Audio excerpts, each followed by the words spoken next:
Hello everyone, welcome back another video. तो कैसे हैं आप सब? होपफुली आप अच्छे होंगे, मजे में होंगे। तो आज एक लेटेस्ट वीडियो हम बात करने वाले हैं। चलिए देख लेते हैं। Let's start this video. आप देख रहे हैं पाक भारत टाकरा। आज तो मजा आने वाला है। इंशाल्लाह इंशाल्लाह। पाकिस्तान कैसे चीन की मदद से अपना न्यूक्लियर प्रोग्राम आगे बढ़ा रहा है, इसकी पोल खुल चुकी है। दोस्तों, नावा शेवा पोर्ट बॉम्बे में कुछ दिन पहले एक जहाज रोका गया। चाइना से पाकिस्तान न्यूक्लियर कार्गो आ रही थी, जिसे इंडिया की एजेंसीज ने मुंबई पोर्ट पे रोका। इस बात से भी हम इनकार नहीं कर सकते। इंडिया में कुछ होता है तो उसका मलबा पाकिस्तान पर डाल दिया जाता है। बिल्कुल जानकारी ये मिल रही है कि न्यूक्लियर मिसाइल बनाने वाले सामान को सीज किया गया है। इंडिया करता क्या है? दोस्तों, कहते हैं कि इसमें डीआरडीओ भी शामिल था, कुछ लोग कहते हैं इसमें रॉ शामिल थी, कुछ लोग कुछ कह रहे हैं। पर हमारे इंटेलिजेंस एजेंसीज और डीआरडीओ को पता लगा कि इसके अंदर सीएनसी मशीन्स आ रही हैं। भी कोई हमला होता है, कोई भी या जो किसी मुल्क में होता है, ये जब इल्जाम लगाते हैं पाकिस्तान ने किया वो किया, ना इसके साथ सबूत है ना कुछ चीज़ है, ये डायरेक्ट इल्जाम पाकिस्तान पर लगाते हैं। अब पाकिस्तान जो है वो सारा टाइम सफाइयाँ देता रहता है, नहीं जी हम ऐसे हैं तो हम वैसे हैं। इंडिया सारा टाइम ऑफेंसिव लगा रहता है। हम मुसलमान कौम इस तरह काम नहीं करते, न इस तरह गलत काम करते। और इस चीज का अंदाजा इस बात से भी लगाया जा सकता है, पाकिस्तान ने जब ये पकड़ा गया ना तो पाकिस्तान तिलमिला गया। आए रोज भारत कुछ न कुछ इंटरनेशनल वाटर्स में ऐसा कर रहा है जो कि obviously that is concerning for Pakistan. लेकिन पाकिस्तान की खामोशी और साइलेंस की मुझे समझ नहीं आई। चाइना को बाय शिप पाकिस्तान कुछ भेजना हो तो फिर ऊपर से पूरे ऐसे नीचे आएगा, भारत से श्रीलंका से गोल घूम के ऊपर जाएगा, तब जाके वो कराची लैंड करेगा। तो नवा शेवा जो है ये तो मुंबई में है। आज के दौर में पाकिस्तान को एटम बम की जरूरत है, एजुकेशन और हेल्थ की जरूरत है। किस चीज की जरूरत? अब आम 100 प्याज भी खाएं और 100 जूते भी। जहां पाकिस्तान और चाइना मिलकर भारत के खिलाफ साजिश कर रहे हैं, तो इन पाकिस्तानियों उन चाइना वालों को ये याद रखना चाहिए, जो ये बोएंगे वही ये काटेंगे।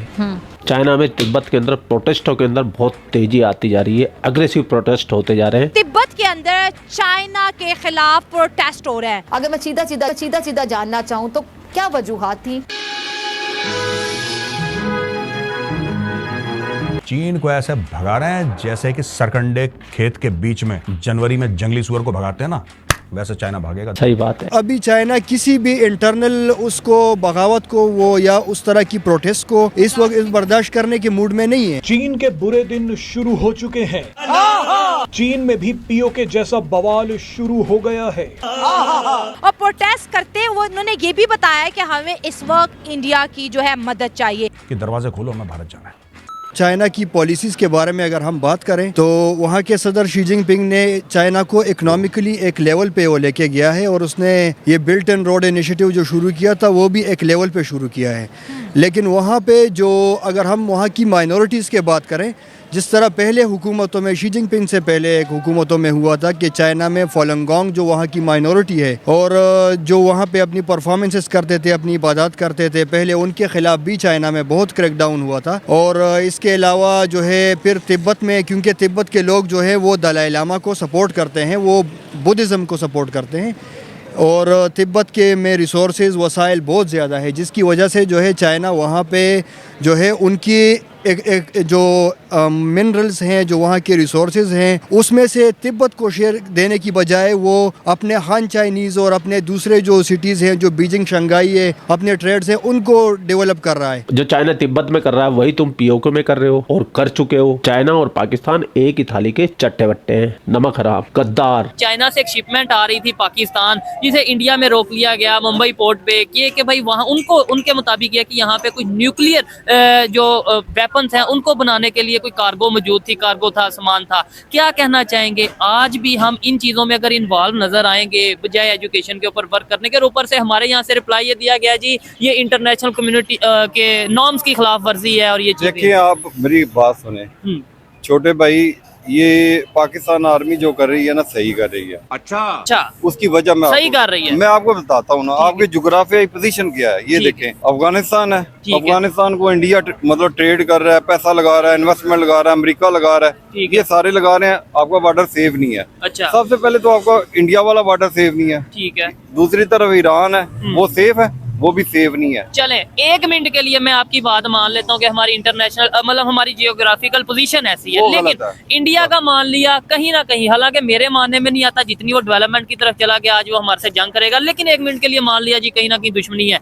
अफगानिस्तान तो इस्लामिक कंट्री, क्यों वो हमारे साथ नहीं चलता? ईरान तो इस्लामिक कंट्री, क्यों नहीं हमारे साथ चलता? हमारी कुछ गलतियां, हमारी गलतियां हैं। वो किन की है मैं आपको बताता हूँ। देखिए मेरी बात सुने, हम अमन चाहते हैं जी, लेकिन अमन क्यों नहीं होने देते? ये जो असला बेचने वाले हैं ना, जो अमेरिका है, जो ये चाइना है, ये सारे डीलर हैं असले के। तो अगर हम पूरा मन हो गया, इंडिया पूरा मन हो गया, ईरान पूरा मन हो गया, पाकिस्तान पूरा मन हो गया, अफगानिस्तान, असला कौन खरीदेगा भाई? ठीक है, लेकिन जिन कंट्रीज को ये बात समझ आ गई है, इंडिया को ये शायद बात समझ आ गई है, आज वो वेपन के ऊपर उतना वर्क नहीं कर रहा, वो वर्क कर रहा है अपना टेक्नोलॉजी के ऊपर, वो वर्क कर रहा है एजुकेशन के ऊपर, इकोनॉमी के ऊपर, बिजनेस के ऊपर। आप सही कह रहे हैं, लेकिन मैं उनको अप्रिशिएट इसलिए नहीं कर सकता, एक तो वो इतने ज्यादा वो मुतासब है।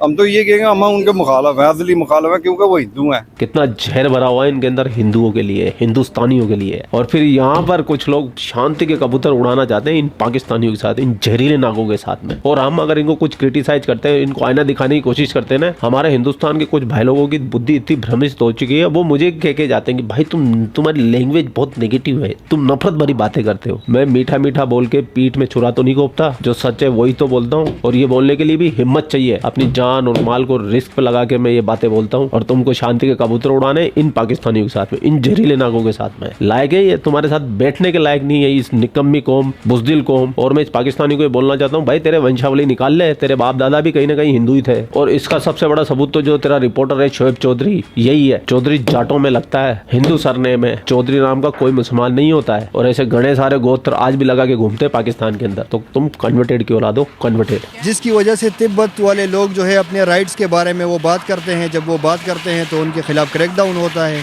मुसलमानों की वहाँ पे क्या हालात हैं, या वहाँ पे जो यूगर मुसलमान हैं, क्योंकि हम यहाँ पे बहुत चाइनीज़ों से मिलते हैं जो यहाँ तबलीग के लिए आते हैं, ट्रेड के लिए आते हैं। और मोस्टली ऐसे होता है कि वो मुसलमान खुद को बड़े खुश वो दिखाते हैं, क्योंकि वो खुश मुसलमान लड़कियों से शादी करके चाइना चले गए, अपना नाम मुसलमान बता के, अपना सारा सर्टिफिकेट इस्लामी बनवा के। असल में बात ऐसी है ना, जो यहाँ पे जो मुसलमान आते हैं ना, इसमें से एक फ़र्क होता है। यहाँ जो मुसलमान आते हैं वो हुई मुस्लिम होते हैं। हुई मुस्लिम की तारीख ये है कि वो चाइनीज़ रेस के अंदर जो मुसलमान हैं वो यहाँ पे आते हैं तबलीग के लिए, क्योंकि वो उनके अपने रेस के बंदे हैं। जो दूसरे रेसेस हैं, जो वहाँ की माइनॉरिटीज़ है, जिस तरह हमारे काशगर हो गया, वो उरमची हो गया और अक्सू हो गया, जो बड़े बड़े शहर हैं, जो हमारे पुराने तुर्किस्तान बिल्टन रोड के जो तुर्किश इलाके हैं, उनमें जो मुसलमान रहते हैं उनको यूगर मुसलमान कहते हैं।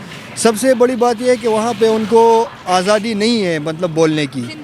मतलब वहाँ पे जो है बहुत सारे लोग जो हैं वहाँ पे जेलों में हैं, बहुत सारे लोग कैद हैं वहाँ पे, और उनको मतलब बहुत सारी रिस्ट्रिक्शंस हैं, सर्वेलेंस हैं, हर जगह पे सर्वेलेंस का बहुत बड़ा सिस्टम है वहाँ पे। और मतलब उनके आवाज़ को उसको दबाया जाता है। तिब्बत की बात करें तो चाइना ने तिब्बत के ऊपर जी कब्जा किया हुआ है। अगर चाइना तिब्बत पे कब्जा ना करता तो इंडिया की हदूद कभी भी चाइना